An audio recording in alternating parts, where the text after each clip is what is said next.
আমি দেখছি তুমি এখানে একটা পিকচার ওপেন করেছো, যেখানে দেখতে পাচ্ছি একই মানুষের জাস্ট কি হয়েছে, ব্যাকগ্রাউন্ডটা চেঞ্জ হয়েছে প্লাস ড্রেস আপটাও চেঞ্জ হয়েছে। আচ্ছা, এটা তো আমরা যদি ফটোশপে করি তো অনেকটা সময় লাগবে।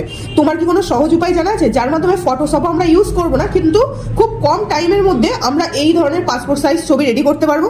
হ্যাঁ পারবো। তার জন্য আমি আগে ক্রোমটা ওপেন করে নেবো। হ্যাঁ করো।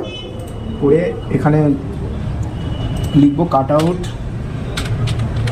যেটা প্রথমে চলে এসেছে কাট আউট প্রো। এখান থেকে যে পাসওয়ার্ড ফটো এখানে ক্লিক করলে, তাই তো? হ্যাঁ, তারপর প্রথম লিঙ্কটাই ওপেন করবো। হ্যাঁ, আপলোড ইমেজ। হ্যাঁ, এখানে যে ইমেজটা আমরা চেঞ্জ করতে চাইছি, তাই তো? এই ফটোটা আমি দিয়ে দেবো। হ্যাঁ, দিয়ে ফটোটা চলে আসার পরে আমি যেমন খুশি এটা সাইজ করে নিতে পারবো, নিজের পছন্দ মতো পাসপোর্ট সাইজের ছবির সাইজ করতে পারি। তাছাড়া কি তারপরে করতে পারবো? এখানে কালার ব্যাকগ্রাউন্ডটা যা ইচ্ছা করে নেওয়া যাবে। নিজের পছন্দ মতো আমি কালার এখানে ব্যাকগ্রাউন্ডটা চেঞ্জ করতে পারছি, তাই তো?